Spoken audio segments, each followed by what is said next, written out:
So this may sting a bit, but the hiring strategies from the last 5 years are now completely obsolete. And you probably haven't even realized it yet. Now, I'm not just talking about simple minor adjustments. I'm not talking about your LinkedIn. I'm not talking about DMing differently or just refreshing your job descriptions.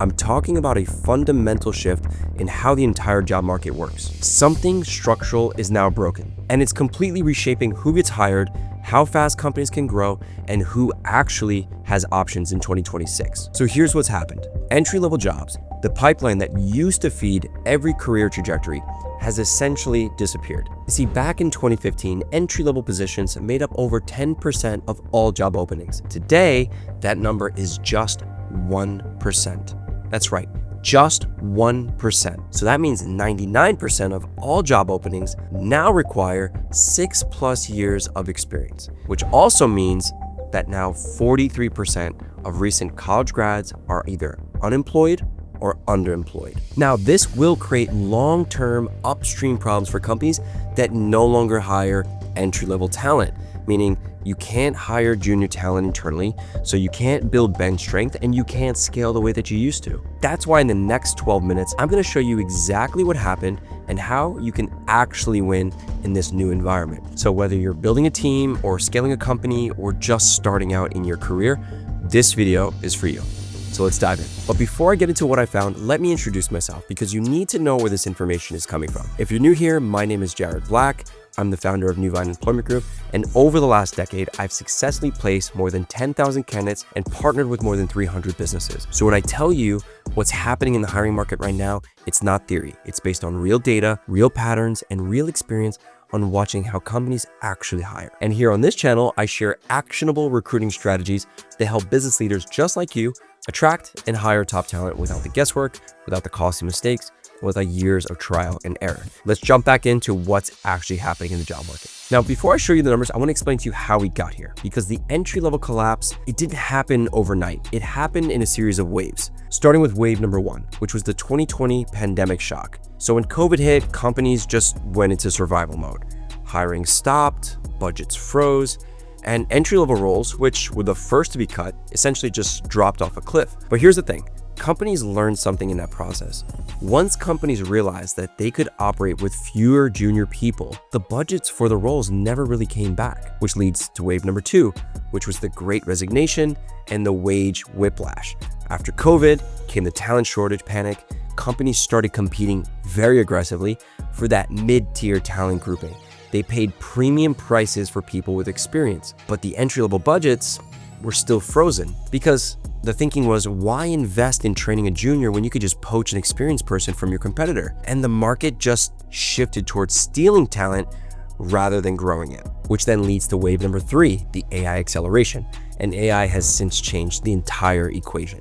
AI can do the work that entry-level people used to do, which are things like resume screening, maybe basic coding, data entry, customer service. Companies started to realize that we don't need to hire juniors anymore if we can just automate their tasks. So then they started to cut the junior pipeline entirely. Now we're in wave 4, which means companies are only hiring for 2 types of people. Number 1, the specialist. People with 5 to 10 years of experience doing one specific thing who can operate independently, or number 2, AI leaders, people who can direct or build AI agents and manage complex workflows. And the entry level, unfortunately, the middle ground where people used to learn is now completely gone. And here's how that data is actually showing up in real time. According to the latest labor reports, entry-level roles now represent just 1% of all open job postings, and 49% of open roles are requiring 6+ years of experience.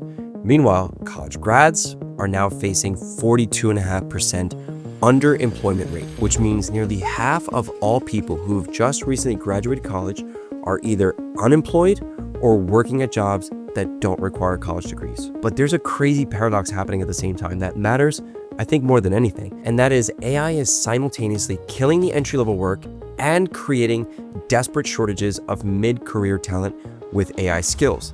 And here's what that looks like. Let's say, for example, companies are desperately searching for AI-fluent engineers, data scientists, people who can review AI-generated code. Meanwhile, they're also eliminating junior software engineers, junior product managers, junior data analysts, or customer service reps. So you have this situation where AI is creating top-tier paying jobs while simultaneously deleting the bottom rungs of the ladder. The entry-level talent pipeline is now completely broken, and everyone else is just trapped between these two places. Now, here's where I need to be direct with you based on who you are in this conversation. If you're a recent grad watching this, I need to tell you something that nobody else is saying out loud. You are not competing in the job market anymore. You're competing in a skills scarcity market, and the rules have fundamentally changed. The old playbook that you once knew is now completely dead. That strategy that told you to just get a degree, apply to entry-level jobs, get hired as a junior, learn on the job for 2 to 3 years, get promoted and move on, it's completely done. But the good news is there's a new playbook, and I've identified 5 moves that are working right now. And here's what they are. Move number 1, stop looking for entry-level roles. The job market that you think exists, the one with the entry-level roles, isn't there anymore. So stop searching for it. Instead, reposition yourself for mid-level opportunities. Look for roles that say mid-level preferred, but will consider growth-minded candidates. Companies have that language in their job descriptions. They're hedging for it. They know that they can't find enough qualified mid-level people. And here's the mentality. You're not competing against thousands of graduates for the entry-level spot. You're competing against a handful of people for mid-level roles where the company is willing to take a chance on someone with a little bit less experience, but raw talent. That's a completely different game, and it's actually winnable. Move number 2, you need to build a visible skill in an area where companies are desperate. This is a non-negotiable in 2026. You cannot get hired on just potential alone anymore. You have to show up with something to offer. Companies need to see evidence that you can do something right now that they need. And the easiest path forward is AI fluency across whatever your function is. That means that you've actually done something with AI. You've executed a project, you've documented the results, and can show the impact of your work, whether it's in marketing, finance, operations, or anything. Companies are desperate for people who can execute with AI skills. And for a company looking to implement AI, proof that you can actually build the work and ship is more valuable than your degree. That's the opportunity. And move number 3, network in the opportunity, not in the applications. Just because companies aren't posting on job boards doesn't mean that they're not hiring. And when they are hiring, they do so through a network and direct outreach, not through job postings. So here's what that means for you. I want you to find 5 to 10 people working within a company that you really care about, and I want you to connect with them. And then I want you to really investigate, ask about their work, ask about the company, ask about any hiring opportunities that they may be aware of, either now or in the near future. Because 80% of hires happen before the job posting goes live. So you're not late, you just need to get ahead of the announcement. Now, move number 4, I want you to consider a trade skill. Here's something that most people miss. As AI becomes more prominent in business, there is going to be a premium on physical trades and skills. And we have a massive, massive shortage of electricians, plumbers, HVAC techs, construction workers, welders, and that shortage is growing. It's not shrinking. If the white collar path feels impossible for you right now, a skilled trade is not a step backward. It's a step sideways into a market where you have massive leverage. And the earning potential, well, if not better, it's definitely on par with what you would get at a junior white collar role. And finally, move number 5. I want you to consider the contractor freelance path as a stepping stone. If you can't get hired as a junior full-time, contract work is your bypass. I want you to consider taking a 3-month contract. Prove that you can actually ship what you say you can, and then you have proof of concept for a permanent role. Companies are doing this everywhere, and they're hiring contractors because the risk is lower than a permanent hire. Use that to your advantage. The bottom line for job seekers is this: you can't win in a broken job market by following the old rules. You need to be visible, you need a skill that's scarce right now, which is AI literacy or a trade skill, and you need to network into opportunities before they're posted. It sucks, I know, trust me, but it's the reality. Now let me talk to the hiring leaders in the room for just a second. If you're a founder, CEO, hiring manager, this entry-level collapse may just be the best thing that's ever happened to your hiring strategy. I know, it sounds crazy, but hear me out for a second. So the old problem that went on for years was you had this reoccurring death spiral where you'd hire junior talent because there was a glut of them and you needed the talent and there was a shortage of experienced talent. So you hired them, then you train them and develop them. And after 3 or 4 years, they leave. They leave for a competitor, usually offering 20, 30% more, something like that. So you now lose the investment and you had to start over. And it was a deadly cycle and go on and on. It was exhausting. But the new reality in which entry-level talent is now gone, junior hiring is not an option for you anymore. And that means you can only hire people who know what they're doing. And when you can only hire people who know exactly what they're doing, three things can happen. One, your team gets stronger immediately, no ramp-up time.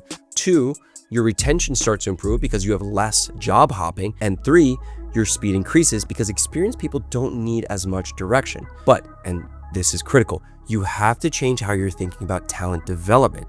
If you're not hiring juniors, you need an internal talent strategy instead. So I've gone ahead and I've broken down my winning strategy into three key parts for you. Strategy number one, build an internal upskilling program.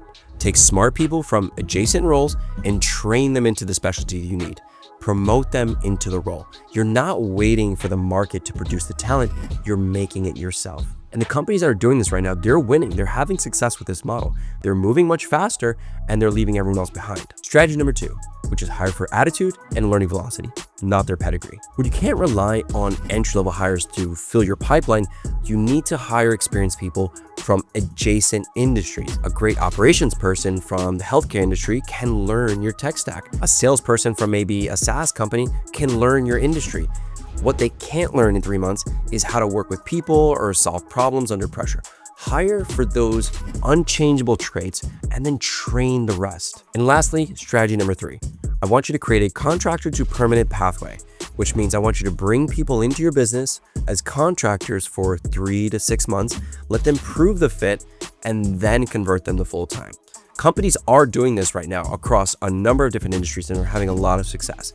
It lowers the hiring risks and it gives you a better sense of whether someone is actually the right fit for the role. Now, here's what's separating winning companies from the struggling ones. The companies that are still posting entry-level roles and wondering why they can't attract the right talent, they're stuck in the old playbook. They're trying to play a game that no longer exists. But you, if you understand that this is structural and you adapt your hiring strategy, you can build a competitive advantage and you can build a team around experienced people that you can develop internally, you can move faster, and you outcompete everyone who's still hoping that the old pipeline comes back. The entry-level collapse is not a short-term problem. It's a market correction that's exposing which companies know how to hire and which ones don't. And if you get this right, you win. So here's the bottom line for both sides. The entry-level collapse, it's real. It's not temporary, it's structural.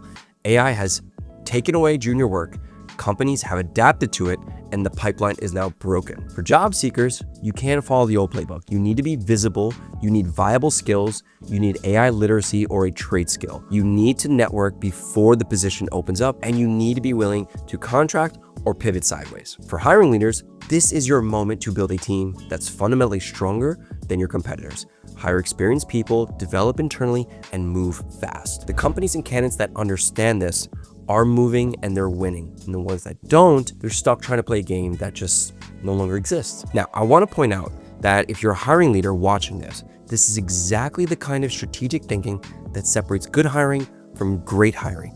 And if you want to get deeper into this on how to build a winning hiring strategy for your team in 2026, how to source differently, how to screen differently, how to develop talent differently, you need to be subscribed to the Hierarchy newsletter.